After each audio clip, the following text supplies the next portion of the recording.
Welcome in to Duval Daily presented by GenJag.com. I'm Jordan DeLugo. Thank you so much for being here. Jaguars at Chargers. Huge test for the upstart Jaguars coming off of a dominant shutout victory over their division rival Colts. Can they go out west, take down Brandon Staley, Justin Herbert, and the Chargers? We're going to talk about it right now on this live stream. I encourage anyone who has any thoughts on the game, please jump in on the comment section and we'll try to get to everybody's thoughts and comments here. You can hit me up on Twitter at Jordan DeLugo, follow Generation Jaguar at Generation Jag. Make sure to hit that like and subscribe button on YouTube. If you want to support the channel further, you can go pick up a new hat, a new shirt, genjag.com. You can join the channel as a member. Links in the description below. Again, thank you so much for being here. We've got some folks checking in. Ryan saying, Duval. Love it. Big Beanie Baby says, go Jags. Debbie Lynch checking in. The dude, Irish Jags fan. Uncle Bud says, we managed to pull off the miracle here. We're definitely in the playoffs. Saying, if we manage to pull off the miracle here, we're definitely in the playoffs. I would not go that far.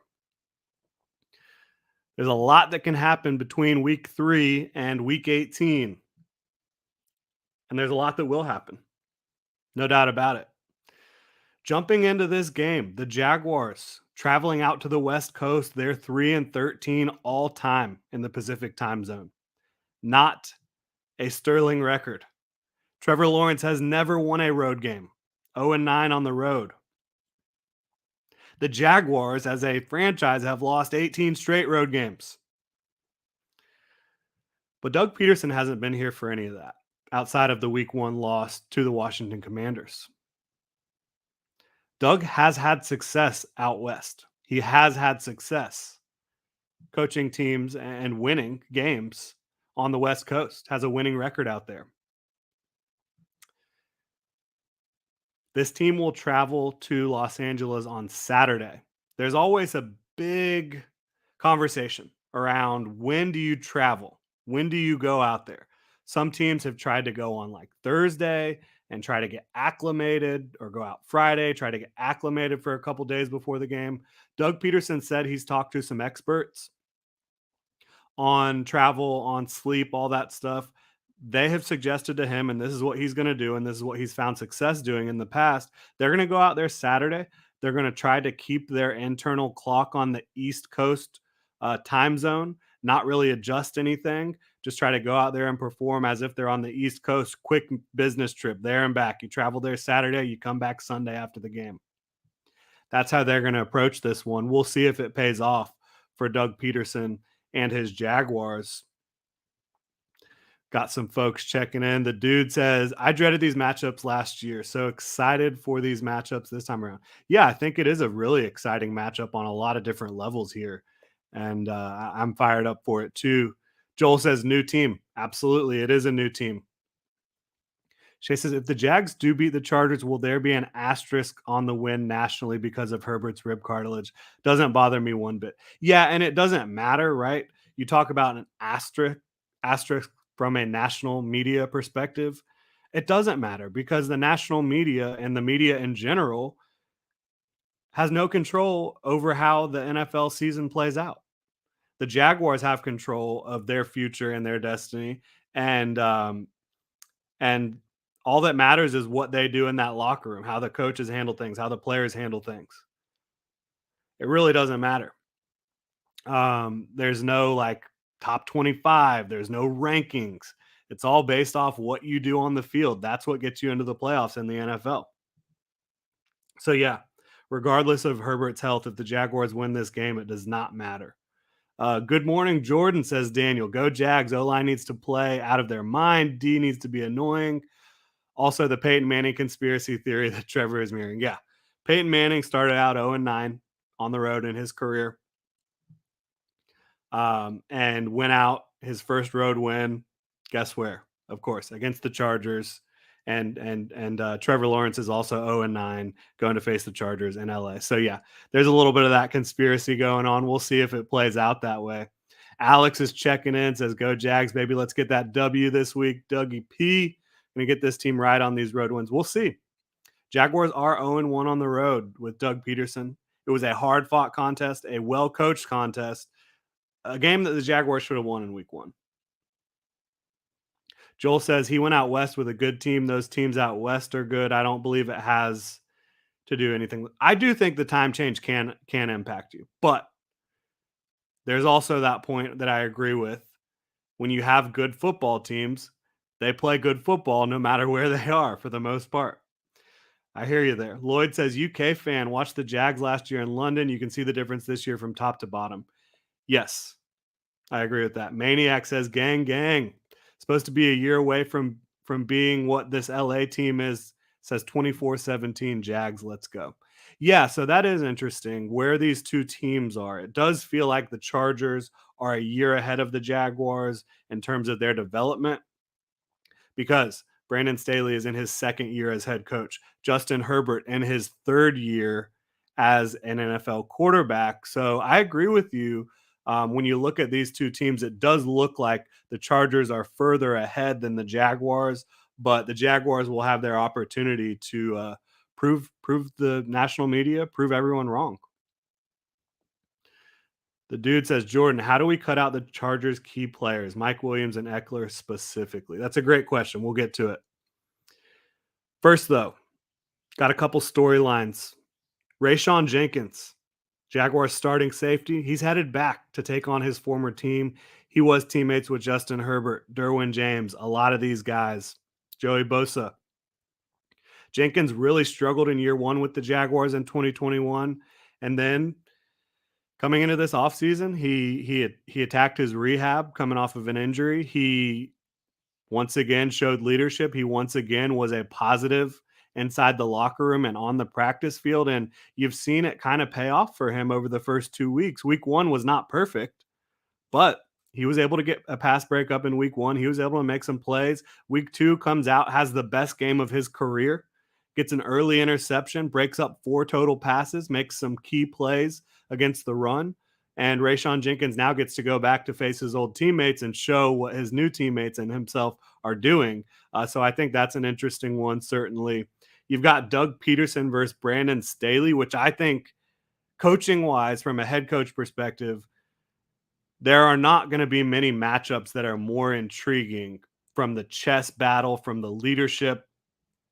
Both of these guys are elite, conscientious leaders. They know how to motivate their players, they know how to communicate with them effectively, and they know how to get those guys bought in. But then you've also got the second layer of it, Doug Peterson, the offensive mastermind, the quarterback whisperer, the play caller on offense versus Brandon Staley, who his defense in Los Angeles with the Rams prior to coming to LA, or not coming to LA, prior to jumping ship from the Rams defensive coordinator to the LA Chargers head coach. His defense was also revolutionizing things in the NFL with the cover 2 shell, with the gap and a half type looks up front against the run. Not the same players in here with the Chargers now, but they've got a lot of defensive talent as well. I think that matchup between Doug Peterson and Brandon Staley, who is going to get their guys more motivated? Who is going to win the chess match? Jaguars offense versus Chargers defense. I think that's going to be really fun to watch. Justin says, how do we scheme the offense to attack this good secondary? Yeah, the Chargers do have a good secondary, don't they? You've got J.C. Jackson at outside corner. You've got Derwin James. You've got Bryce Callahan in the slot. You've got a lot of talent in that back end for the Chargers. I'm with you there. Both of these coaches have been really aggressive as head coach with their fourth down play calling, other decisions throughout games as well. But Brandon Staley now, he's taking a little heat for some conservative decision making against the Chiefs in a game where the Chargers lost by just 3 points. Looking at the Jaguars now and their position inside the AFC South. According to ESPN FPI, their football power index, the Jaguars now have a 40% chance to win their division. Really incredible. Going from a team that not many people were counting on being very good to a team that now entering week 3 has almost a 50% chance, according to the ESPN FPI, to win their division. Of course, getting into the injuries here, it's critical to talk about. No question about it. The Jaguars, for the second straight week, have no injuries to report. The injury report has been blank for 2 straight weeks. I've never seen it, never heard of it. It's wild stuff. But it's obviously incredibly fortunate for the Jaguars. And you want to knock on wood with this injury stuff, but they have nothing to report. No injuries. They're fully healthy. Chargers, not so much. This has been one of the biggest storylines in the entire league, right? Justin Herbert, his ribs, took a massive shot last week from the Chiefs, hung in there, battled back, threw one of the best throws I've seen all year after sustaining that rib injury. He's day to day. He was limited Wednesday at practice, was not really throwing, but he was out there. He was throwing the ball earlier in the week. It's really about pain tolerance with this injury for Justin Herbert. And Chargers head coach Brandon Staley, he talked about this yesterday, saying he's still day to day. He wouldn't really confirm either way if they think that they're leaning towards Herbert playing or not playing. They did say that Herbert is going to kind of be their guide. How is he feeling? How is he responding? Justin Herbert is a competitor. Justin Herbert is a leader. I think he's going to play in this game. Doug Peterson believes he's going to play in this game. But how will his health impact the game plan? Even though he's playing out there, you saw it last week, Thursday Night Football. He gutted it out, but there was plays that he just couldn't make. There were some big plays that he did make, though, too, like that dot down the field I just mentioned. All right, looking at some comments here. Stone says, let's go, guys. Happy to be here, Jordan. I'm happy y'all are here. Appreciate everyone for tuning in. Eric says, Jags number 2 overall DVOA through 2 weeks in the NFL. We're the better team so far. Who would have thought? Yeah, well, I think that's interesting. I do like DVOA. I think it's a great way to check out what's going on around the league, to contextualize some of the things that are happening. Yeah, Chargers are also one of the top 10 teams in DVOA right now. They have a defense and an offense. I think they're both 7 overall. And then you look at the Jaguars in DVOA. Their defense, I think, is number 2 or number 3 behind the Bills. And then you've also got, their offense is in the top 10 as well. The Jaguars offense is. So yeah, very interesting from a DVOA perspective. I'm with you there. DTWD's checking in with a big Duval. Hyper says, seems like this team wants to play for Coach P. Crazy difference from when they played for Meyer. Yeah, we've talked about that. This team is motivated. They believe in their head coach. They've bought in. They're trying to do everything they can that Doug Peterson tells them to do and that his coaching staff is teaching them up to do.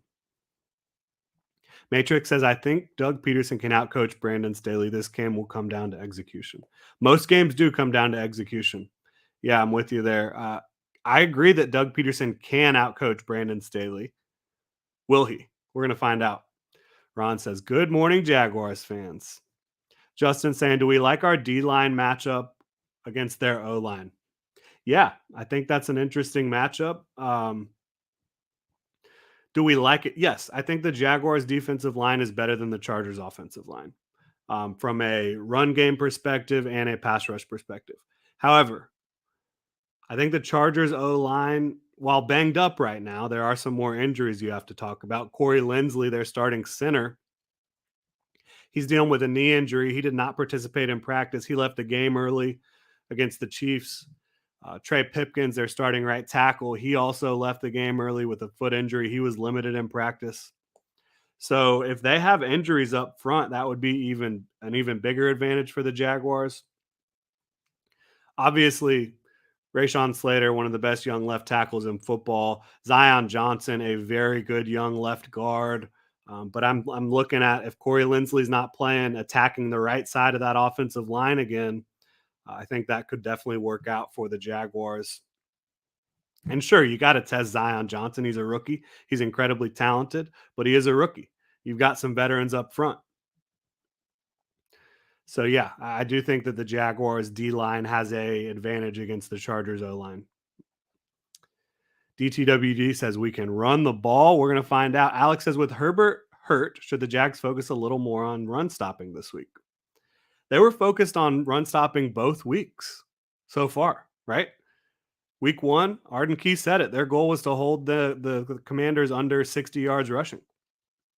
They did a really good job slowing the Commanders down, and they did an even better job slowing down the Colts rushing attack that features Jonathan Taylor and Naheem Hines, probably the best duo in football, at least one of them, one of the best duos in football. So I think their focus has been on stopping the run. I think it will continue to be stopping the run. Ron says the next two games for the Jaguars are going to be really hard tests, and it will show a lot more about our team, or we'll know a lot more about our team after this. Yeah, I would agree with that. Big tests on the road, traveling out to LA to take on the Chargers this weekend, and then traveling to Philly, the homecoming for Doug Peterson. I hear you. DTWD says, I want to see Herbert throw a 99-yard pick six to us. Yeah, I mean, 2 weeks in a row. Let's take it, right? DTWD says, backup center. That's food. Yeah. Yeah. If you've got a backup center, a rookie left guard, and and an offensive line that has given up some pressure. Yeah, I hear you. All right. Alex says, are we concerned with the monsters the Chargers have on the defensive edges? Absolutely. Khalil Mack and Joey Bosa, two of the best, probably the best duo in football right now of edge players. But the Jaguars have a couple edge players for their team as well that think that they can be among the best. And Jawan Taylor and Cam Robinson are playing good football, playing very good football. So we'll see about that matchup. I'm with you. Eric Edson says out west this week, listening to Jordan at 6:45 a.m. in a hotel room. Life is good. If that is your definition of life is good, I'm sorry. No, I appreciate you being here, Eric. That's awesome. 6:45 a.m. listening to some Gin Jag, some Duval Daily. I appreciate you being here. DTWD says, I think Cam Robinson and Jawan Taylor have a chance to show how good they are. They do, and that's one of my matchups I'm really pumped up to check in and watch this week. Jawan Taylor has not allowed a single pressure through 2 games, while Cam Robinson, he had a little bit of a rough one against the Commanders, and they used a lot of stunts, a lot of games up front. They were switching off and having those linemen loop around each other. And Montez Sweat, Jonathan Allen, Deron Payne, talented guys. Um, there's no question about that, especially from a pass rush standpoint. But he rebounded and he shut Unique Ngakoue down last week. He really did. Big performance by Cam Robinson, big performance by Jawan Taylor. And yeah, this is their opportunity to tell the rest of the league, look, we're legit.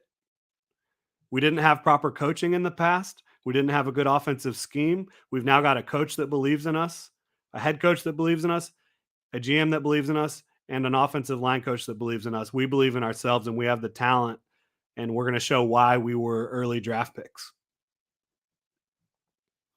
The dude says, sorry if you covered this before, Jordan, but with your experience covering football, just how remarkable is J-Rob's comeback so far? Unprecedented would be the word I would use for what James Robinson is doing right now. Less than 9 months off of that Achilles injury, comes back, looks fully healthy, ready to go. You had Cam Akers come back in like 5 months last year, but he was not the same runner. A lot of players have never become the same player that they were before an Achilles injury. James Robinson looks as good as he ever has right now. And he is a critical factor for the Jaguars week in and week out. Yeah, I would say unprecedented is the word I would use for James Robinson. Shay says, just keep our wide receivers away from getting body slammed by Derwin and I'll be happy. Yeah, Derwin's going to bring it. That's a guy. That's one of those guys on the defensive side of the ball in the NFL that you have to worry about every single week. one of the biggest playmakers in the game today on either side of the ball. DTWD says, thanks for always having an awesome show, Duval Daily. Absolutely. Thank you guys for tuning in, for supporting, for being here. Wouldn't be doing these live streams if y'all didn't want them. So that's why we're here. Bryant says, if our offensive line holds up, we can get this game. Yeah, that's going to be critical every game. If the Jaguars offense, this is every single week, if the Jaguars offensive line gives Trevor Lawrence time, he's going to have an opportunity to win them the game on offense every single week. So yeah, you're right about that, Bryant. Ron says if we can put Herbert on his back early and often, they may take him out.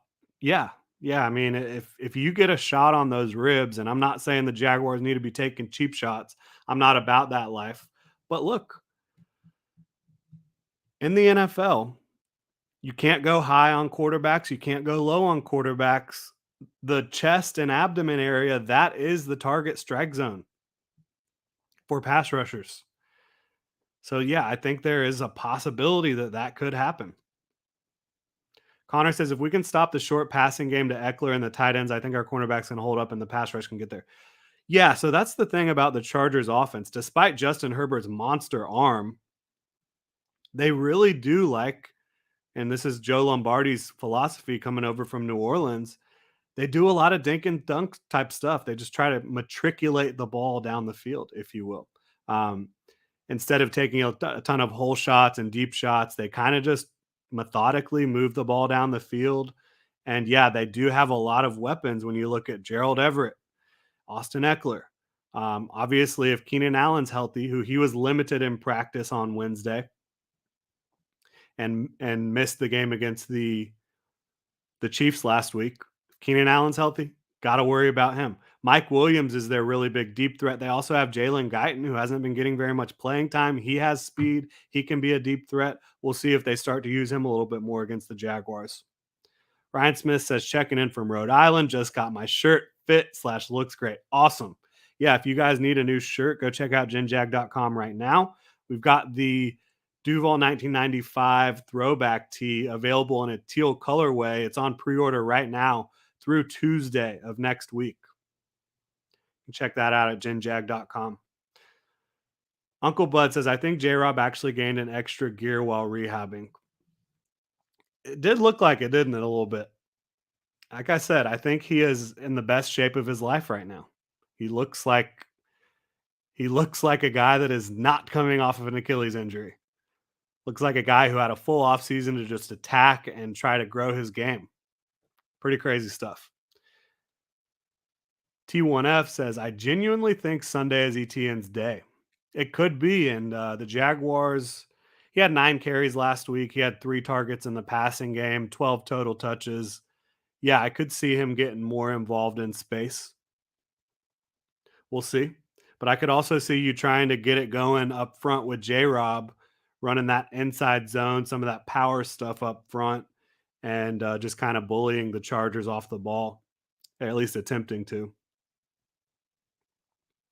Eric says, you really do provide the best commentary day after day for the diehard fans to listen to. Thank you so much. Y'all are awesome. The kind words are humbling, and I'm just going to keep trying my best to continue improving the content, continue improving my understanding of the game, and bringing it to you. DTWD says, Jags win the game. The NFL will be an official on note. Yeah.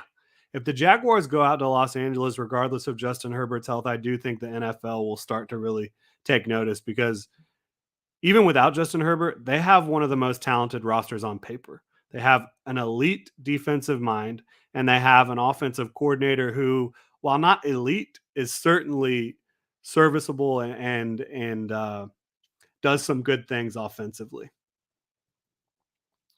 Maniac Slap says, exactly, and the backs in the passing game scare me after week 1. We talking about Eckler?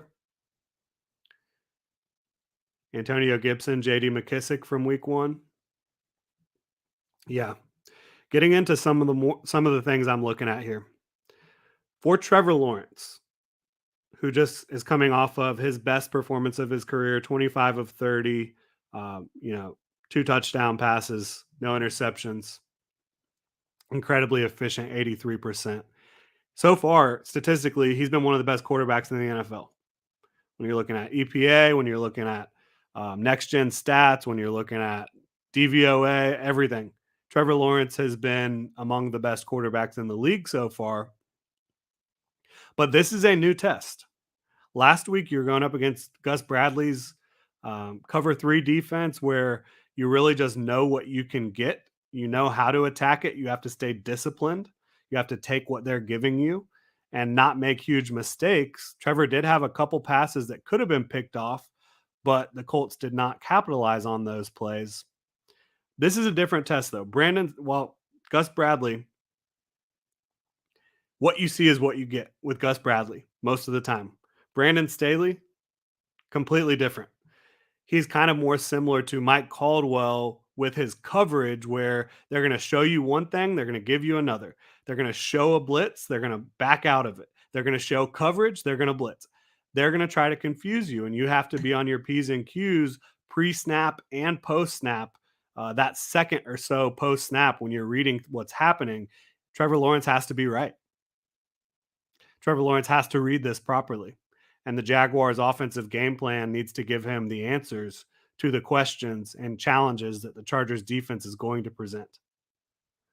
Because not only is it a well coached defense, a well schemed defense, it's a talented defense. Like we mentioned, Khalil Mack, Joey Bosa, Derwin James, JC Jackson, Bryce Callahan. There's dudes. All right. Shay says, every team the rest of the year that watches that indie tape in preparation will be believers in the Jags talent. Yeah. And so, again, it's going to be different for every team. There's not a lot of teams in the NFL now that the Jaguars are going to face that are running primarily that cover three that stemmed back from Seattle's Legion of Boom days. Heck, Pete Carroll has switched his defense up. He's not even running that anymore. But Gus Bradley still is. A couple other guys around the league are.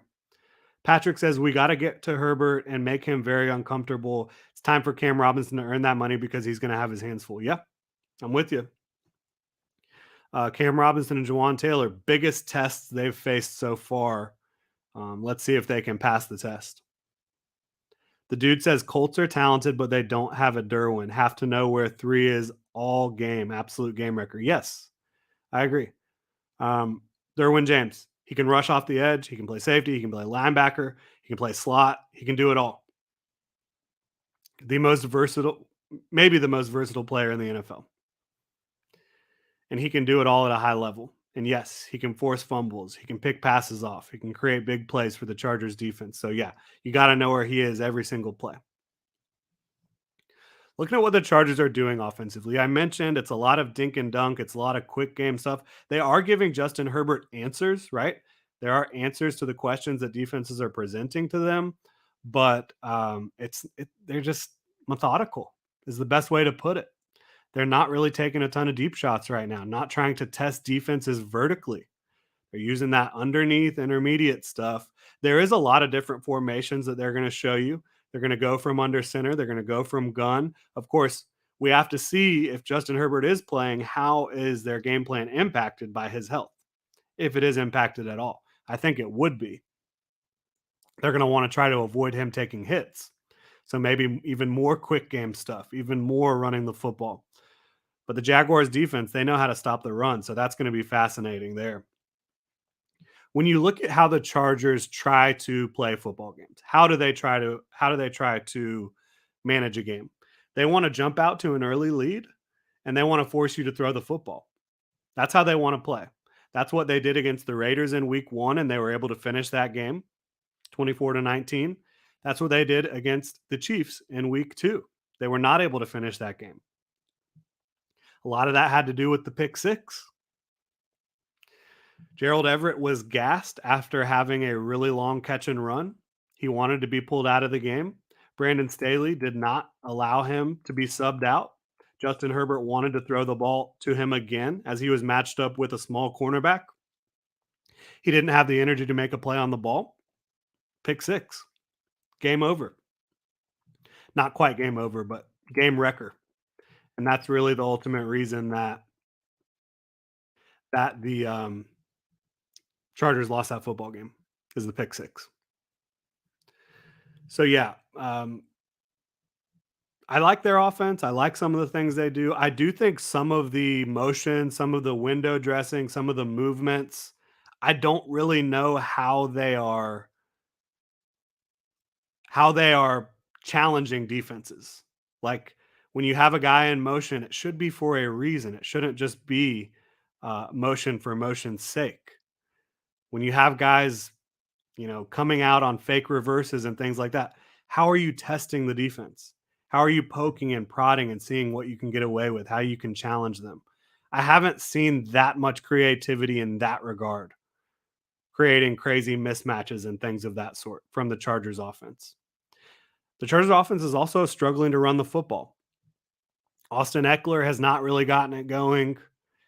Josh Kelly, Sony Michelle, they haven't gotten their run game going. They're averaging 2.7 yards per carry right now. And I think that the Jaguars' run defense is better than either of the run defenses they've faced so far. So if the we talked about how the Chargers want to win games. They want to jump out to an early lead. They want to force you to throw the ball. They want to pin their ears back on defense with Joey Bosa, Khalil Mack, and Derwin James. The Jaguars, on the defensive side of the ball, they want to stop the run. They want to get you in clear passing situations. They want to do the same thing. Now, from a perspective of how the defensive fronts attack, you will see varied looks from the Chargers defensive front, but I don't know that you're going to see as many games and stunts, getting guys moving and trying to confuse the offensive line as much as you'll see from the Jaguars. I haven't seen that as much. I have seen some unique fronts the way they're aligned, but I haven't seen as much of those games that you see from the Jaguars and other teams up front. It's more of like win your one-on-ones. We'll see if they make any adjustments to that this week. The dude says, seemed like the Jags, most of their pressure versus the Colts from running twists/stunts through the middle of the line. Wonder if that will be effective against the Chargers. You're right. You say most. I think their most effective pressures were with those stunts and twists. However, Josh Allen and Trayvon Walker were also bending around these tackles and playing well and creating pressure off the edge as well. Ron says when you send a man in motion, you can tell if the defense is in man or if they're in zone. This will help Trevor. Yeah, but I think for the Jaguars, it gives you that advantage as well. But they're also using it not only to figure out what the defense is doing, but to attack what the defense is doing. I haven't seen that as much from the Chargers offense, from the Chargers play calling and play design. DTWD says, Jordan, I just tagged you on Twitter. Pete Carroll one-handed catching a football. Nice. Yeah. Pete is certainly one of the most interesting characters in the NFL, head coaching wise, been around forever. He's a unique guy. And he's had a lot of success in this league. But getting back to Chargers and Jaguars, if I'm the Jaguars, I'm not forgetting about the run. Jaguars offense. You've got James Robinson. You've got Travis Etienne. This is a defense that struggled to stop the run in 2021. It's a defense that has improved against the run overall. They played pretty well against the run against the Chiefs, but they gave up a big 50-yarder that really skewed the stats. In week one, they kind of forced the Raiders out of being able to run the ball and by jumping up on them early and forcing them to throw the ball more often than not. But Josh Jacobs was pretty effective. I think he averaged over 5 yards per carry on about 12 or 13 carries. I would be giving James Robinson and Travis Etienne a chance to help you win this game early and often. You've got Christian Kirk, who's dominating from the slot, dominating being moved around the formation. He's going to be lined up against Bryce Callahan at times, who's a slot defender for the Chargers. One of the best, if not the best, nickel corners in football right now is Bryce Callahan. When they match up together, that's going to be critical. Can the Jaguars win that? And it's going to be critical getting Christian Kirk to be not matched up with Bryce Callahan, to get Christian Kirk lined up against linebackers and players that are not comfortable in space covering a guy like Christian Kirk, who has been dominant over the first 2 weeks. His usage in Doug Peterson's offense has been perfect. He's been lining up primarily in the slot, but he's been moving around, backfield, in line, doing different things, and they're creating mismatches. They're getting him in space. They're allowing him to use his route running ability, his speed, his quickness. Now, Chargers offensively, we mentioned Eckler, we mentioned um, Gerald Everett, both guys who can really kind of take advantage of you on these short passes, these dump offs. Mike Williams is one of the best jump ball players in the NFL right now down the field. How's that matchup going to work out between him, Shaq Griffin, Tyson Campbell? Can your safeties get there when you're playing cover two? Mike Williams is basically a power forward playing wide receiver. I mean, his he goes up, he boxes out, he rebounds, he gets that football. Again, Keenan Allen is dealing with a hamstring. He was limited. He's the type of receiver, if he's healthy, that has eaten the Jaguars alive in the past. Again, this is a new team, a new defense, a new defensive coordinator. You got 7 new starters on the defensive side of the ball. It's not the same Jaguars, but they've got to prove that they can handle a receiver like Keenan Allen. They really did not handle Jahan Dotson or, excuse me, or Terry McLaurin in week 1. They had some busts. You cannot have those busts. Even if you play consistent 90% of the snaps, if those other 10% you're getting burnt, it's not good enough. DTWD says Zay Jones is also doing great and he's a great addition. Kirk makes me so happy by rubbing it into the national narrative that he was overpaid. So proud of him, a true pro. Agreed with all of that 100%. Talking about Zay Jones, who is not someone we've really talked about so far yet, he has been very effective in the roles the Jaguars have been using him in. He's got speed, he's got athleticism, he's playing smart football, and he's trusting in what the coaches are having him do. And it's worked out for him so far for Zay Jones. Same thing with Evan Ingram. Robert says this is a good test for Cisco's ball hawking skills. Yes. Yes, it is. If they're in cover 2, we're going to see Cisco and Jenkins have opportunities to make plays on the football if they are right, if they have their eyes right, if they have their hips, their footwork, everything needs to be in unison, working in sync for them to get the job done here against a really talented Chargers offense. Justin Herbert, one of the very best quarterbacks in the game, not young quarterbacks, one of the best quarterbacks in the game right now. The dude says, Jordan, how was Ben Barch in week 2? Any improvement from week 1? Yes. He played much better. Look, Ben Barch and Cam Robinson had not played in a regular season game next to each other when they went against the Commanders, who, again, I don't think there's a better interior pass rush duo than Jonathan Allen and Daron Payne. And that's what Ben Barch was dealing with. Another talented duo he went against last week, certainly, with DeForest Buckner and Grover Stewart, but they handled it much better. They really did. Ben Barch played better. Luke Fortner was still up and down on the interior at center. He's a rookie. He's going through it a little bit, has had some incredibly difficult matchups. I think this is an opportunity for Luke Fortner to have a much better football game against an interior defensive front that doesn't have the same level of talent as the Commanders or Colts. And I'm not knocking Sebastian Joseph Day or Austin Johnson, but they're not the same level of player as Daron Payne, Jonathan Allen, and DeForest Buckner. But yeah, I thought in pass protection, Ben Barch was superb last week. Did not allow a single pressure. He and Cam Robinson really got it going. Luke Fortner is still the one that's a little bit up and down. You're having some massive moments from him where you're like, damn, this guy's going to be a Pro Bowler sooner than later. Then you see him getting taken advantage of by some really talented interior defenders. Dustin says, just joined. Not sure if we talked about this, but might this be a big game for our tight end room? Yeah, I mean, I think it was last week too.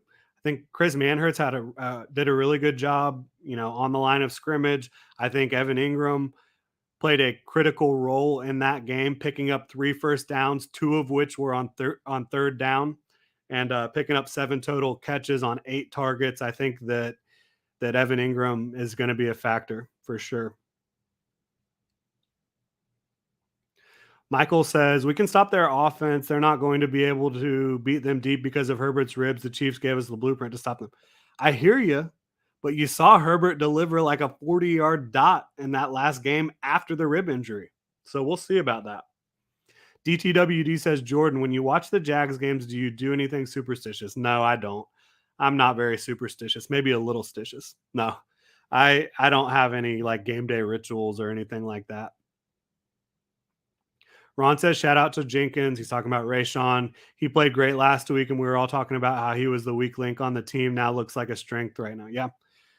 Yeah. Played out of his mind last week, has an opportunity to go back to play his former team this week and show them what they're missing out on. Uncle Bud says, I'm thinking we're only going to see Herbert at about 85 to 90%, and those ribs seem to affect his mobility more than his passing. I think that's very fair. I don't know about the percentage wise, but I do agree that his mobility is going to be impacted because they're not going to want him to take shots. Chase says, I think this game will look closer to the Washington game. We got to clean up mistakes from that style of play. I agree. If you're expecting the Jaguars to go into Los Angeles and do what they did to the Colts last week, I would not expect that. Sasha says, finally catching a live stream from Switzerland. Love it. I love it too. That's awesome, Sasha. Thank you so much for being here all the way from Switzerland. DTWD said MJD was the only media to pick the Jaguars. Yes, he was, of course. Props to Mojo. But yeah, the rest of the NFL media, they're on the Chargers in this one. Jaggernaut says, what up, Jen Jag and crew? Should be a good game this Sunday. Let's go. It's Scout About says, yeah, Ron Beaudry, Rayshawn Jenkins played amazing. He did. His best game I've ever seen him play. The dude says, thanks for answering all the questions. This is a great channel, Jordan. Thank you all for being here. It means the world. If you're here, you're watching, and you're not subscribed, please go subscribe. Helps us out a lot, helps with the algorithm. Robert says, I remember the Raiders and Chargers game last year. The Chargers right tackle got beat a lot. We got to attack that right side. Yeah, I hear you. I think from center to right tackle, if Corey Linsley is not in that game, you've got an opportunity to take advantage of that matchup. Irish Jags van says, big day for Lloyd and Aluakin in coverage on those short passes. Yeah. Not only do they need to try to get their hands on the football, but they've got to immediately wrap up, not allow any of those short passes to end up being big gains. Cade Charles says, the spread is +7 for us. Take it. Yeah. The Chargers, despite the injuries they're dealing with, are 7 to 7.5 point home favorites over the Jaguars. It's true. But I do think there's an opportunity for this Jaguars defense. As I mentioned, the Chargers not being able to run the football. If the Jaguars have you in clear passing situations, they have the advantage more often than not. Now, you cannot have coverage busts from Shaq Griffin. You can't have it.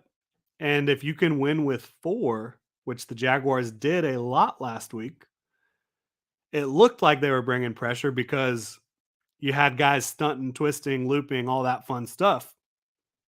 But there wasn't actually blitzes being brought as often as it would have looked like. All right. DTWD says, remember when Blake Bortles made his debut? I think it was week 3 at Chargers. I think it was, yeah. Not a bad debut for Blake Bortles way back when. I remember that one. It's Scout About It says, need to get the run game going. I would play more zone against that offense. The Jaguars and the Chargers, both of these defenses, they try to give you a lot of different looks. They try to run a lot of different coverages. So I think they try to make it so the quarterback can't really key in on what they're doing. I think that is the meta in the NFL right now. If you have a defense with coverages that are varied, whether it be a lot of cover 2, cover 3, cover 1, man, mix it up. Quarters. All right. Jaggernaut says, I think this game is about the lines, their DL and ROL and vice versa. It always is, right? It always is. It always starts up front. Every play starts with the line. And I think the Jaguars have a chance there. I think the Jaguars should be able to hold up on the interior of the offensive line. Again, big opportunity for Jawan Taylor, big opportunity for Cam Robinson. And then I do think the Jaguars' defensive line has an advantage against the Chargers' offensive line. We'll see how it plays out. Cade says, I think we can win outright if Keenan doesn't play. Plus, they can't stop the inside run. They have gotten better against the run. Outside of Clyde Edwards-Hilaire's 50-yard run last week, they're only allowing, I think, like 3.4 yards per carry this year. So they have improved against the run, but I agree I would continue to test them against the run because you went up against one of the best run defenses in football last week in Indianapolis. I think that is going to prepare you to take on some other defenses from a run game perspective and do a good job. The dude says, do you know how much Press Taylor is involved in our play designs on offense? I think they've been incredible so far. He is involved in everything they do offensively. He just does not call the plays. So yeah, heavily involved. I think he, along with Doug Peterson, Jim Bob Cooter, Mike McCoy, they're doing a great job putting together offensive game plans and passing strategies. Chase says we're the younger Chargers. Yeah, I mentioned that earlier. I think it's very easy to look at these two teams and see a lot of similarities and see that the Chargers look like they're just a year ahead in their development. Antoine says underrated impact. Dewey is doing amazing on special teams. Moom is also, yeah. Talking about special teams, the Jaguars have been very good on special teams this year. And Chad Muma had a superb game on special teams last week. Dewey's been doing that for a long time. I'm with you there. And then you have Antoine saying Foye has been great for Lloyd. Yeah, and vice versa. Those two guys at linebacker has been a lot of fun to watch. Says their communication's been amazing and it shows in Lloyd's play. Yeah, I think the Jaguars' entire defense was communicating on a much higher level last week, and they're going to need to continue to do so in order to have solid performances. Irish Jags fan says helps that Trevor has been playing against a similar defense all training camp. It could help. Yeah, yeah, I think it could help both quarterbacks in this matchup going against varied defenses throughout training camp and in practice every day. It's Scott about says so true, Antoine. We need to give special teams some props. Yeah, they've been really good. And Riley Patterson, he has the one miss so far, but other than that, he's been pretty good, pretty accurate. I think you can feel okay about him going out there. And last year for the Lions, when he was kicking field goals for them, he was 13 of 14. So far in his NFL career, he's been accurate. All right. Antoine also says, P.S. How do I turn the notifications on to catch these shows in the beginning? You just got to hit that notification bell. Should be under the video. Gator T87 says the O line is going to have to play well against Mack and Bosa. They can't get into the backfield. Yeah, and I think you've also got to take advantage of their aggressiveness. You've seen teams, the Chiefs, namely, be able to take advantage of their aggressiveness with some screens and different quick game stuff where you just get the ball in right behind where those rushers are coming from. If you've got two rushers trying to get to the quarterback, they're leaving an area vacated right behind them. And the Jaguars did a good job throwing some screens last week and getting some good yardage off of it. Sasha says, do you think Jawan can maintain his level of play the rest of the season? He's not going to maintain this level of play, right? I mean, from a pass protection standpoint, there has not been a better right tackle in football so far. Point blank. So, no, I don't think he can maintain that level of play, but can he have the best season of his career? Can he prove that he's a starting offensive tackle in this league? Yes, I think he can. That a quality starting offensive tackle. Michael says, I like how Dougie P is treating time zone situation. I do too. I mean, I'm no expert in that regard. I have seen the Jaguars go out west a lot and lose a lot. So doing something a little different, doing something that Doug Peterson has had success with in the past, I agree that I'm excited to see how that plays out. And yeah, I'll defer to Doug on that.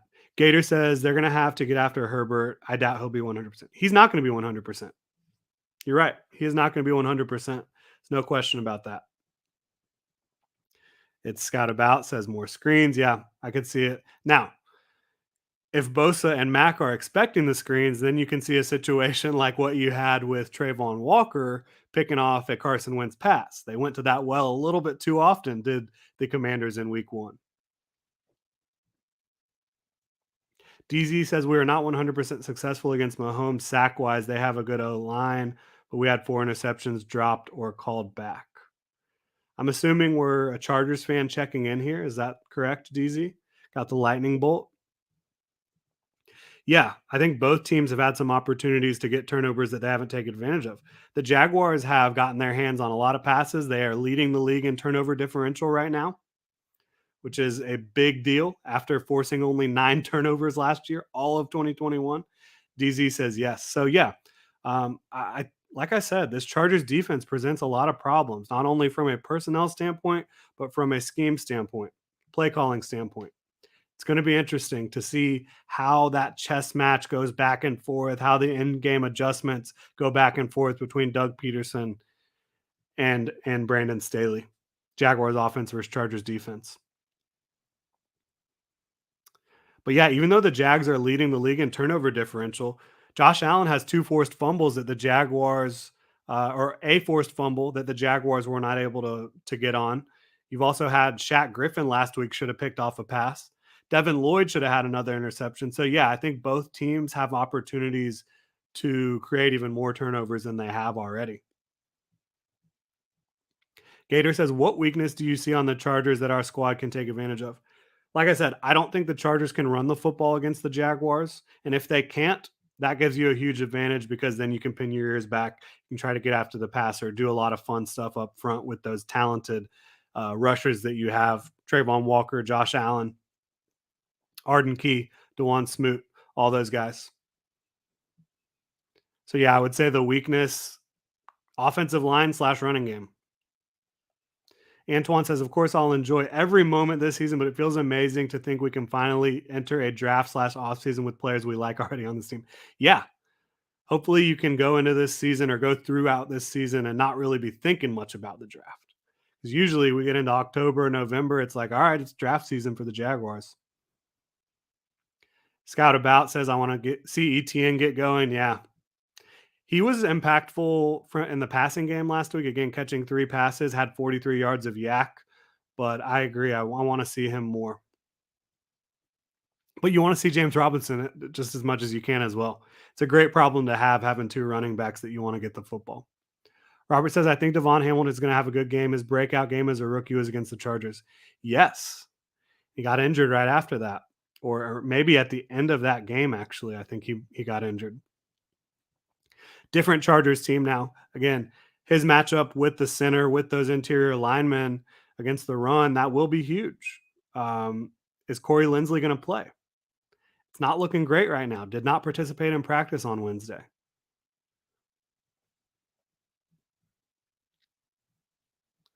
All right.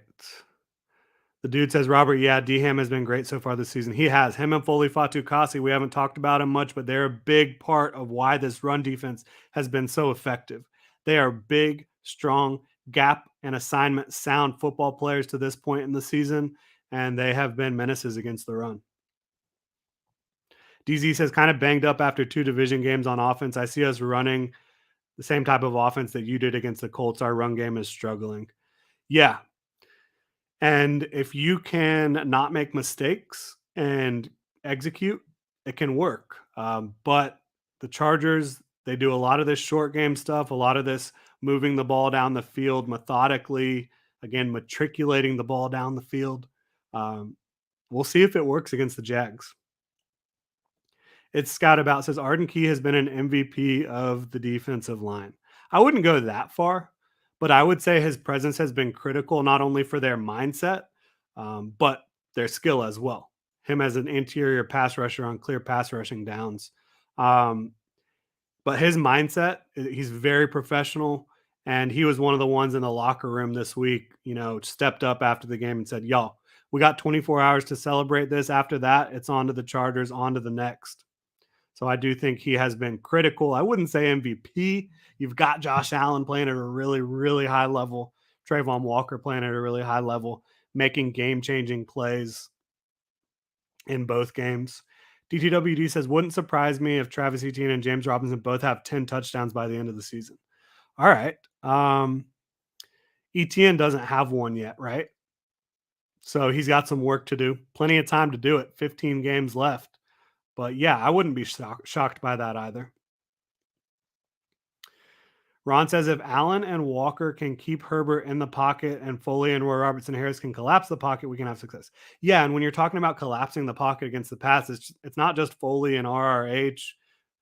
It's also DeJuan Smoot and Arden Key. But yeah, and Adam Gotsis. Got to give that man credit. 7 pass rush snaps last week, 3 pressures, a sack, 2 quarterbacks. It's awesome. Awesome performance by Gotsis as a rotational pass rusher. Jay says, I'll probably be at this game. LA local. Awesome. Take some pics, have some fun, enjoy it, soak it in.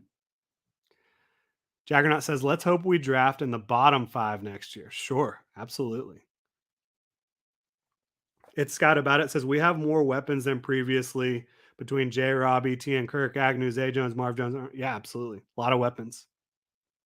John says, no, I didn't know it was a live show. LOL. It's all right, man. Happy you're here now. We'll go for a little while longer here. Don't have anything on the docket right now, so we can keep this live stream going, keep talking some Jags Chargers. UCF Jaguars checking in, says, what up, Jen Jag? If y'all are not following UCF Jaguar on here or subscribing to UCF Jaguar, what are you doing? What are you doing, people? Go subscribe to UCF Jaguar. He puts out a ton of great Jaguars content. No doubt about it. Jesus says, this will be a hard game to win. This team is loaded with talent and well coached from the top down. Antoine says, at what point in the season does the Colts start to tank for a quarterback? Current AFC South quarterbacks are Lawrence, Mills, Willis, Ryan. I like how you did not include Ryan Tannehill there. That's funny. I get it. I don't think this is a franchise that believes in tanking, the Colts. And every franchise for the most part would say they don't believe in tanking, but clearly the Colts have gone in on these half measures every year, bringing in a new quarterback, believing that's going to be the key to getting them over the top. You have the 3rd straight year with a new quarterback in Indy. Since Andrew Luck left, they have just been a revolving door there. I don't know. Honestly, if they don't make the playoffs this year, I don't know that you have the same regime next year. And I think Frank Reich is a good coach.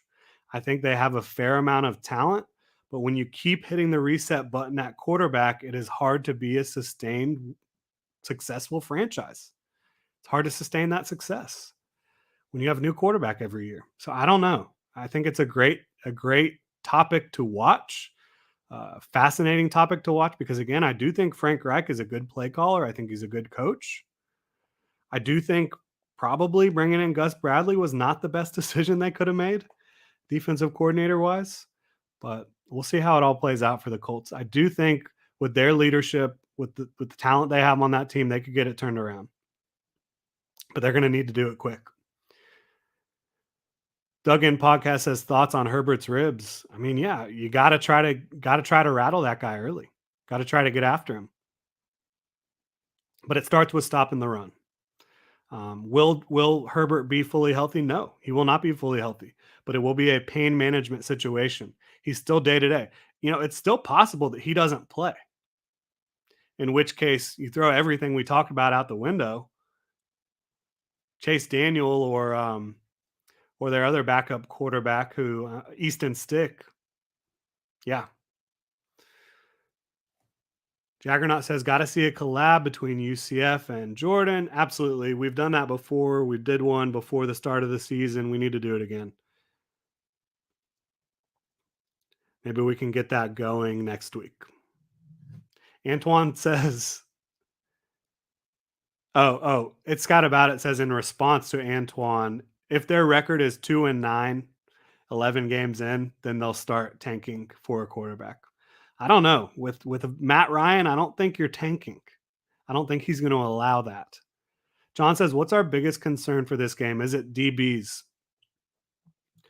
I would say that would be fair, and specifically Shaq Griffin, who is coming off a great game, a great game against a very depleted Colts wide receiving core. But yeah, I think, making sure that you don't have coverage busts, I would say that would be a big concern for the Jaguars in this one. Kodak says, I finally actually caught a live stream. Duval. Happy you're here, Kodak. DZ says Colts can keep having rental quarterbacks and can't keep having rental quarterbacks and expect to win and go deep. Yeah, I think that's a fair assessment. The dude says, good luck to the Colts this weekend. Love Derwin and definitely, to the Chargers, you mean? Love Derwin and definitely prefer the Chargers over the Rams in LA. Yeah, I like a lot of what the Chargers have done. I love bringing in JC Jackson, Bryce Callahan, drafting Derwin James, obviously drafting Justin Herbert, have Keenan Allen and Mike Williams if they're healthy. They've rebuilt this offensive line. When the offensive line is healthy, it's much improved.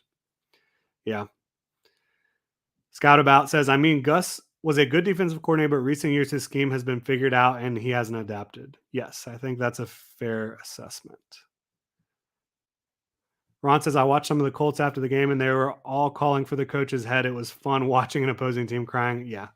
Yeah. Colts Twitter, Colts fandom is not in a good place right now. Jaggernaut says Lloyd on Eckler will be a good matchup. Yeah, he's going to have to wrap up and the entire defense is going to have to swarm to the football. Chase says the biggest risk for Herbert is not getting his ribs punctured from the doctors, his lungs. Yeah. It's crazy. A couple years ago before the start of the season, it was Justin Herbert's rookie year. They were going into the season with Tyrod Taylor as their starting quarterback. He had a rib injury. He was getting injected, and now he's suing the Chargers team doctor, for puncturing his lungs. And that's the same doctor that is working on Justin Herbert, I believe. Yeah. So that is kind of certainly not funny for Tyrod Taylor, but interesting, intriguing. Tyler says, thank you for what you do. Thank you guys for tuning in. Thank you guys for supporting the channel. I wouldn't be doing this without y'all. I'm going to continue to try to improve here. Duggan Podcast says, thoughts on Muma's play on special teams. He was fantastic on special teams last week. Had 3 total special teams tackles in one game. Yeah, I love it. I love it.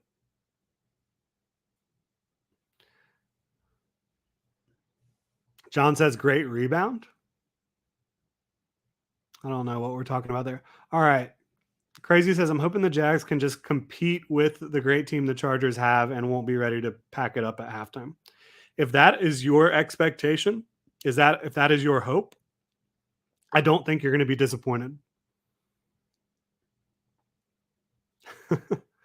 Robert says, I think Jim Irsay owes the Jaguars an apology.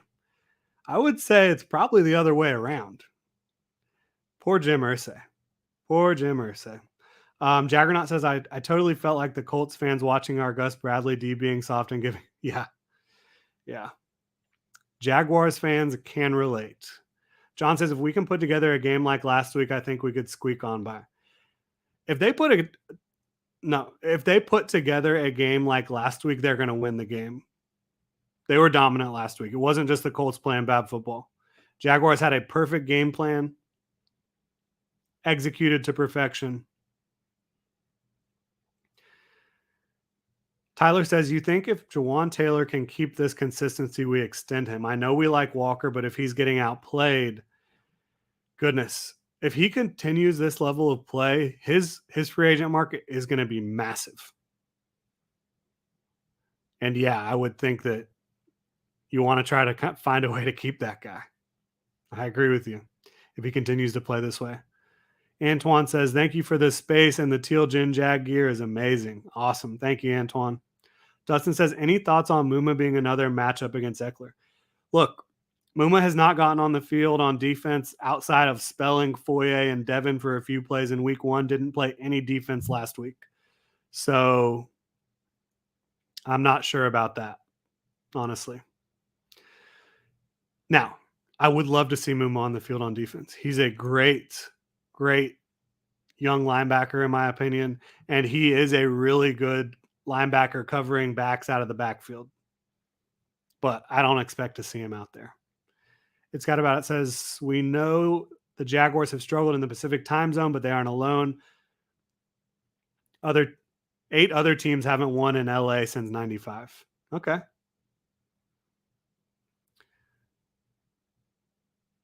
Scott About says that's from D-Rock. Okay, yeah, that's an interesting stat. Of course, no one was playing football in LA for a good portion of that time period. You had the Chargers in San Diego. You had the Rams in St. Louis. The Raiders, they were not in LA. They were in Oakland. Yeah. Jeff says, I think we're starting to put things together, and this game will be very fun to watch. It will be. I mean, having hope, legitimate hope that the Jaguars can go out to the West Coast, and it's not just hope for hope's sake. It's there's reason for it. It makes sense, right? Yeah, it's a pretty exciting time to be a Jaguar fan. Tony says our tackles and defensive ends are keys to winning. Yeah, it all starts up front. It all starts up front every single week. I agree with you. Randy's checking in, says, does this game have upset potential written all over it, or is it just me? Yeah, it does. I think this is much more of a coin flip than the Vegas spread of 7 to 7.5 suggests.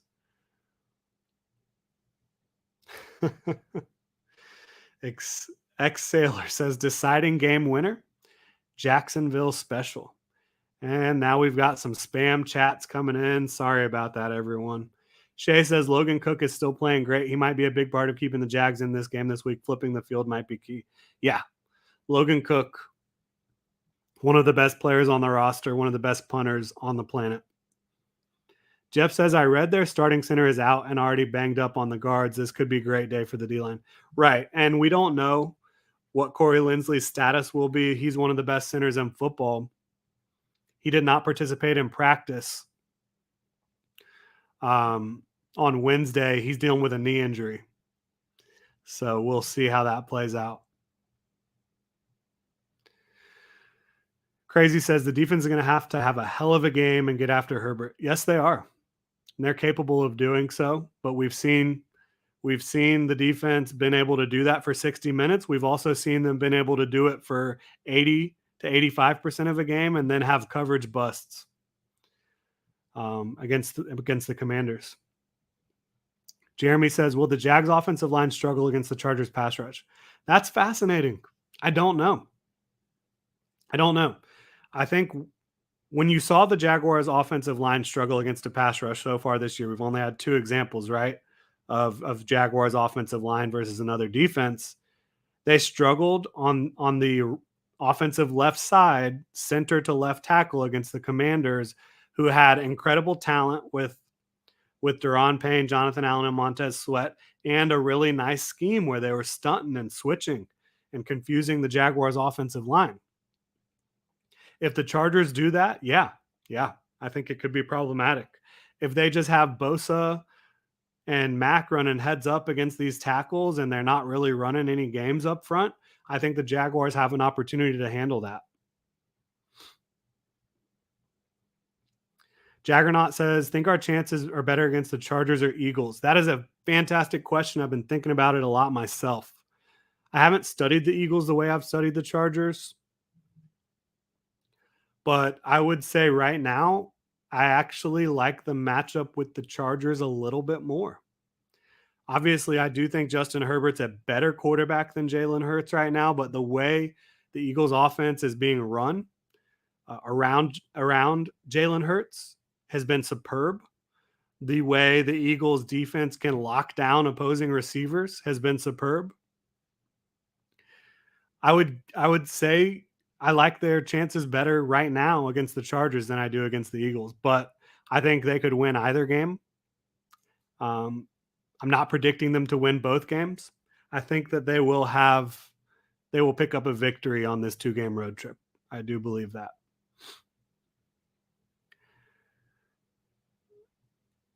All right. John says, I just realized I haven't seen Wingard. Is he even on the team anymore? Yeah, he's only doing special teams work right now.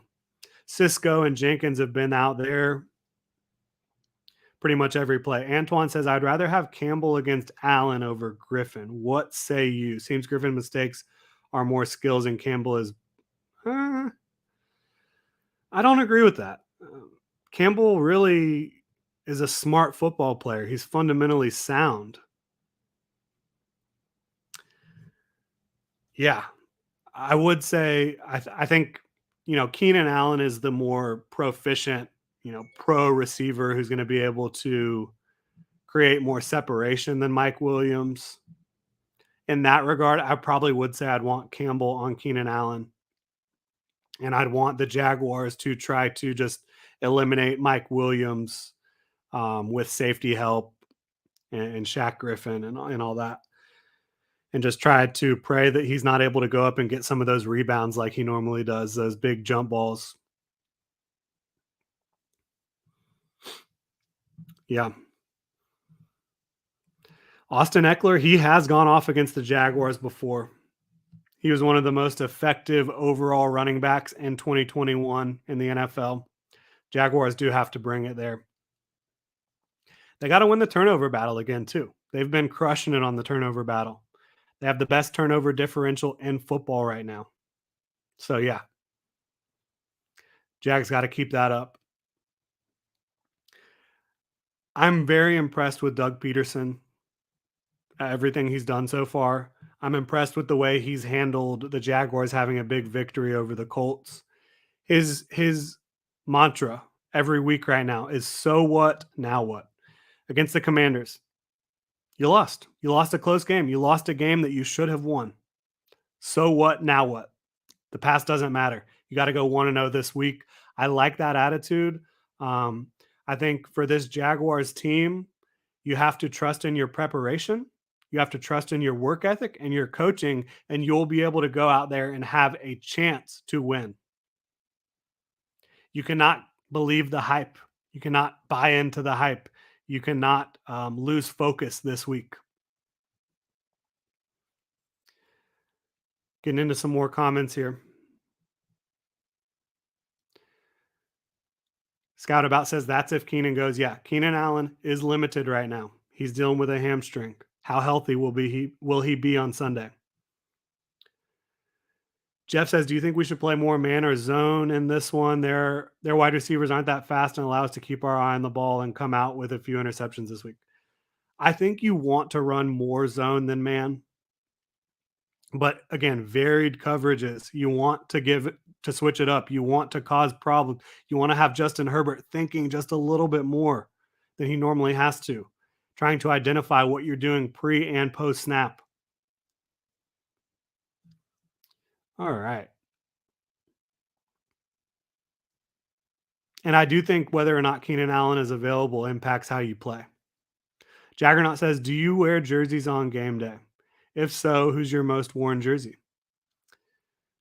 Probably Fred Taylor. I do wear jerseys. I love to rock the jerseys on game day. If you tune in on our game day morning show, Sunday mornings, you'll see that. I think I wore Keenan week 1. I wore Fred week 2, or I might have worn Trevor Lawrence's jersey last week. Actually, I think that's what I did. So maybe I'll be a little stitious and wear the Lawrence jersey again. We'll see. It didn't work out very often last year, but yeah, my favorite jersey is my Fred Taylor jersey, the throwback teal. Would love to get one of those black Mojo jerseys or any of those black old school jerseys.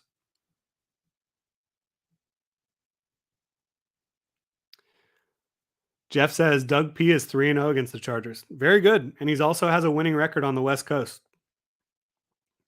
So he knows how to get guys prepared.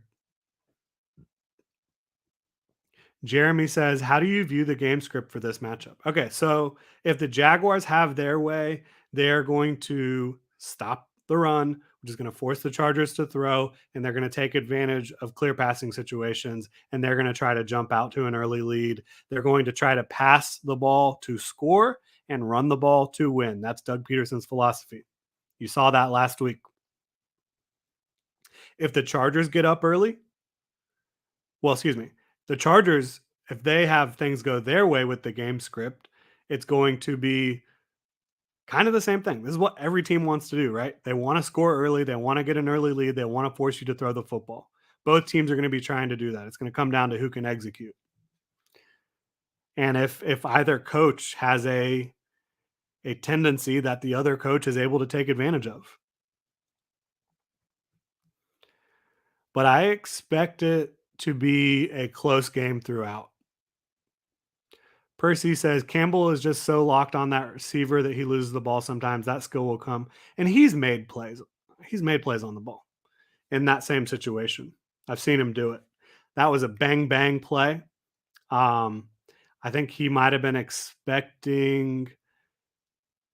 I think he was expecting the receiver to try to hit the sideline. Instead, the ball came in on the opposite shoulder, and Campbell wasn't ready for it. But he had a great game last week. He also had an interception in week 1. I think Campbell is playing very good football. Scott About says he wants a pick 6. All right. I think everybody wants a pick 6. Crazy says, do you think they risk Herbert if he's 50 to 75% healed? Again, it's about pain tolerance. And Staley said they're gonna really kind of let Herbert and how he's approaching it and how he's feeling be their guide. And so to me, that sounds like Herbert's gonna play because Justin Herbert's gonna want to play. And if he's telling them he can play, they're gonna let him play. Antoine says for Campbell, it's about finishing, not being boneheaded. Yeah, and that was just one play. He's finished everything else you've seen so far. Scott About says it's very 2019 Nationals mentality. Let's go 1-0 today. I am not a baseball guy, so I'll defer to you on that.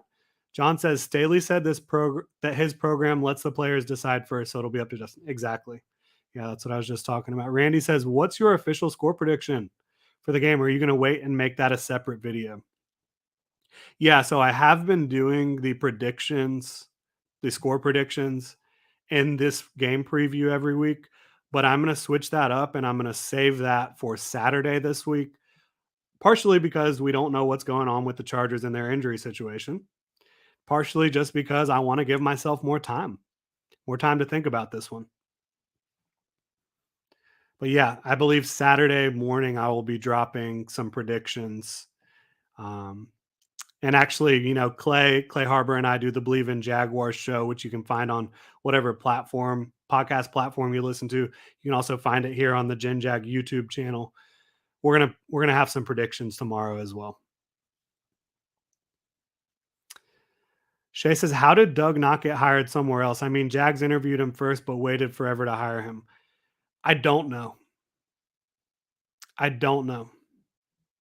When you look at some of the coaching hires around the league, I am shocked that Doug Peterson was not hired before the Jaguars hired him. Scott About says, I bought a Trayvon jersey. I think that will be a good investment. Jeremy Kim says, did the Titans get worse or are the Bills just that damn good or both? I would say both. They lost A.J. Brown. Offensive line isn't playing quite the way they were. Derrick Henry's not playing quite the way he was. Ryan Tannehill's struggling. I would say both. Jax Ayers checking in says, good morning. When's the last time the Jaguars won on the West Coast? It was 2019 in the final game at the Oakland Coliseum for the Raiders. Gardner Minshew and company were able to take down the Raiders in their final game in Oakland. Brandon says, hey, Jordan, how are you? I'm doing very well. Happy everyone's here. Chase says, believe. Absolutely. Jax Air says, great podcast with Clay. Thank you so much. Appreciate y'all. Jeff says, I like what Doug P is doing with his team and allowing them to forget the past and move on with the present. I think part of our franchise woes has been dwelling too much on failed past. Okay. Yeah. I wouldn't say that's been part of the franchise woes because the failed past has turned into the failed present consistently because they have not had quality coaching. They have not had quality drafts. They have not brought in quality free agents enough. but it looks like that is changing. It really does. When you look at the coaching matchup, I think Brandon Staley's a fantastic defensive coach, defensive mind. I think Doug Peterson is also a fantastic offensive coordinator, offensive coach, and leader. Both of them are great leaders. Their players really believe in both of their head coaches, which is a really cool thing to see. But I do think the Jaguars are a better coached football team right now based on their defensive coordinator, Mike Caldwell, versus the Chargers offensive coordinator and Joe Lombardi. I think Caldwell has a chance uh, to really leave an impression here, to put his to have people put some respect on his name as a defensive coordinator. Brandon says, I hear Keenan Allen is banged up along with Justin Herbert. Yeah, Keenan did not play last week. He's limited in practice right now. Hamstrings going on. All right. Jeremy says, do you think Doug Peterson should have been fired to begin with in Philadelphia? I think they clearly wanted to move in a different direction. I think when you talk about should he have been fired, probably not. But, the Eagles have a good thing going on now, anyways. So I don't think we should dwell on that. Um, I wouldn't be worrying about it. I know a lot of Eagles fans still love Doug Peterson. Guy has a freaking statue outside the stadium. Randy says, off topic question, who's playing tonight? You got Cleveland and Pittsburgh. Yep, Brandon checks in and says Cleveland and Pittsburgh. Not quite the quarterback matchup that you got last week, is it? Unfortunately. Jax Air says if Herbert does play, his ribs are really going to hurt after facing our D line and linebackers. That's what you hope. And you don't want to be dirty. But look, that is the strike zone for defensive linemen, for pass rushers. It's that chest to abdomen area. That's where you want to hit quarterbacks. That's where you're going to avoid getting penalties. Marco Polo says division record. I say 4-2 this year, maybe 5-1. Yeah, I had them going 3-3 in the division when the season started. I had them sweeping the Texans, splitting with the Colts, and getting swept by the Titans. I don't see that happening anymore. I do not see the Titans sweeping this team. So I think 4-2 is certainly fair. I do think 5-1 is possible. We'll see how it plays out, though.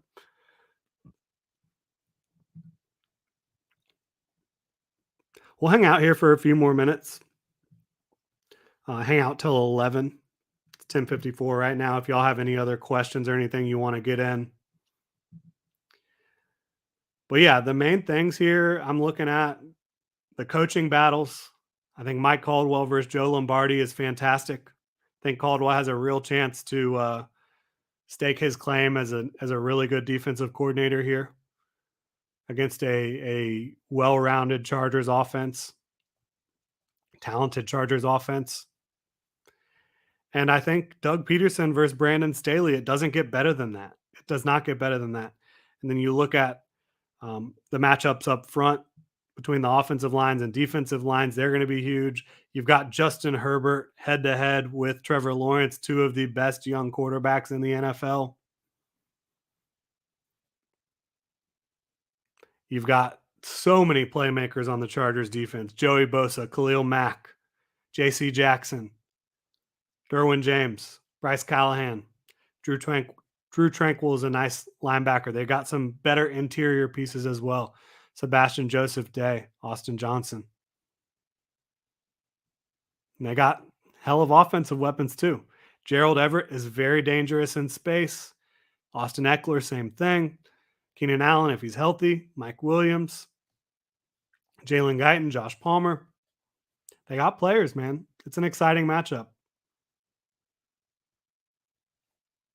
Jeremy says, even with the convincing win as a Jaguars fan, I think the Colts will end up top in the division, but it will be close. If the Colts are going to end up at the top of the division, they've got to turn things around quickly. Will they be able to do so? I'm not sure.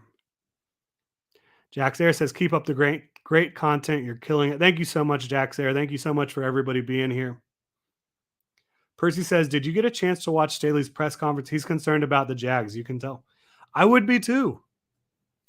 Like I said, you know, Mike Caldwell, he runs a lot of varied coverages, runs a lot of games up front. You don't know what's coming from where and when. I'd be a little worried about it too. And if I'm Press Taylor and Doug Peterson, I'm feeling the same way about the Chargers defense. I would say the Jaguars do have a better defensive interior and a better linebacker core than the Chargers, but the Chargers probably have a better overall secondary. And I would say Khalil Mack and Joey Bosa, they're a little bit ahead of Josh Allen and Trayvon Walker right now, but any of those guys can wreck the game when you talk about the edge players for both teams. Dustin says, any prediction on how many Jags sacks against Herbert? Okay. I'll say 3. I'll say 3 with plenty of pressure. John says, Evan X Factor Ingram, how you like and how he's being used so far? I like it. I think he's been effective. You haven't really seen the seam shots to Ingram that I thought you would see. Do you start getting those at some point? Probably. Ron says, I'm surprised how well the Jaguars are playing so early. I thought they'd be good this year, but not so quickly. I think they can go 6-0 in the division this year. They could, they really could. It's really hard for any team to do that in the division, much less a team that has struggled inside their division for so long. But yeah, I think 4-2 is my prediction right now. I think 5-1 is reasonable. 6-0, not so much. Jack Sayre says, how is the Jaguars offensive line? Or excuse me, how's the Chargers offensive line? The left side, you'll love Rashawn Slater. If Corey Linsley is healthy at center, you'll love what he brings to the table as well. Zion Johnson is a very good young rookie, but similar to, and he's at left guard, similar to Luke Fortner at center for the Jaguars. He's had some really tough matchups early on. And it's been up and down a little bit for Zion Johnson. I think you look at the right side of the Chargers offensive line, and if Corey Linsley is out, you want to attack a lot from center to right tackle. John says, Staley listed our entire roster. Very impressive. Yeah. Him and Doug, they both like to flex on knowing the opponent. And they should know the opponent. Head coaches in the NFL should know their opponents. They should also know their own team. Has not always been the case. Brandon says, I think if we win this game, we can make some mainstream media attention. Yeah, I mean, I know people not really happy with how much the national media has talked about the Jaguars this week, but I've seen them talking about them on ESPN, NFL Network. I've seen people talking about them pretty much everywhere. Ron says 4-2 is realistic in the division. I agree. Yeah. All right. So we got about a minute left. If you have any final questions, final thoughts you want me to get to, hang out for just a minute or so longer, and then we're going to get out of here. Move on with our day. It's been about an hour and a half. I think this is the longest stream we've done here. Appreciate everyone for being here, for tuning in. It's been a lot of fun. A lot of fun talking some Jags Chargers. Again, the Jaguars are 7.5 point or 7 to 7.5 point road dogs in this one. I definitely think it's a closer game than that. Definitely do. Brandon says, who do you think finishes last in the division? I still am going to go with the Texans just because I think they have the least amount of talent on their roster. But the way the Titans are playing is not encouraging. The way the Colts are playing is not encouraging. Jeff says, what's your thoughts so far on Kirk and Robinson this year? Kirk has been amazing. He's a perfect pairing with Doug Peterson and Trevor Lawrence. They really know how to get him into advantageous situations.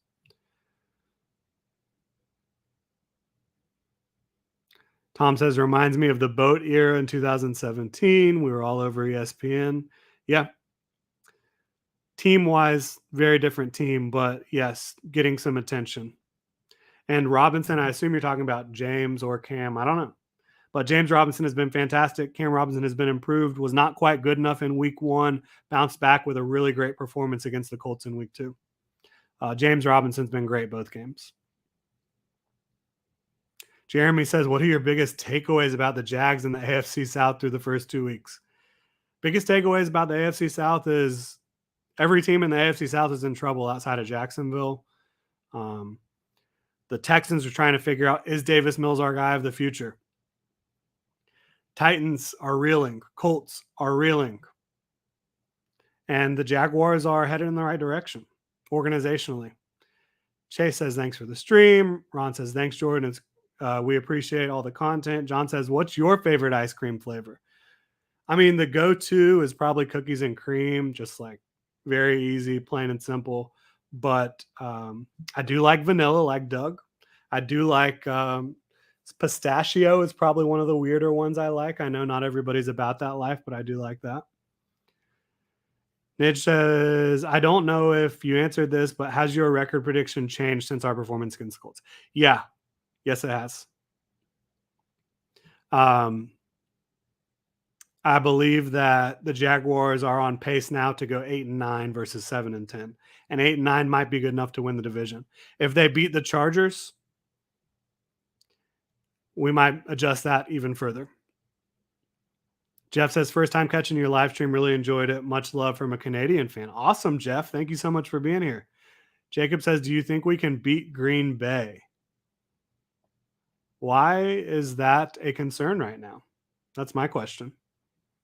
Brandon says, thanks, Jordan. Appreciate you on here and Twitter. Absolutely. Doing my best for y'all. Shay says, I can't wait till Sunday. I also can't wait for my new teal shirt to come. Thanks for the stream.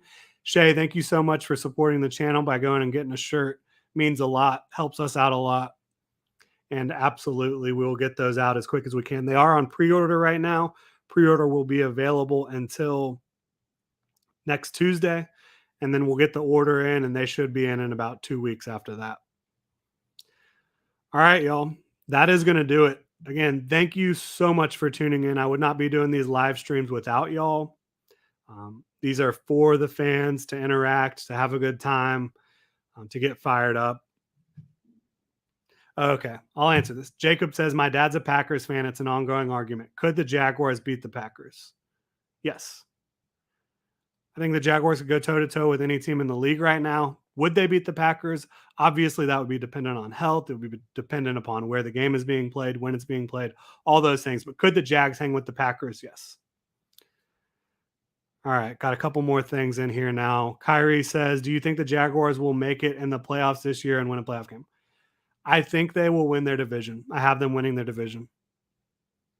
That's where we're at right now. Playoffs, I'm not going to go to that. I'm not going to go to if they're going to win a playoff game just yet. Jeff says, it's my birthday Sunday, so go Jags and DTWD. Happy early birthday. Hopefully the Jags can pull out a big W for you. Ron says, don't forget everyone to like the video. Absolutely. Thank you so much, Ron. Like, subscribe, turn your notification bell on. You can become a channel member. Go pick up some new gear at genjag.com, all that stuff. Follow me on Twitter at Jordan DeLugo. Follow Generation Jaguar at Generation Jag. And enjoy the rest of your Thursday. Hopefully you can have some fun for Thursday night football tonight. We'll see. Not quite the matchup we had last week. But again, enjoy the rest of your Thursday. Thank you so much for tuning in, Duval.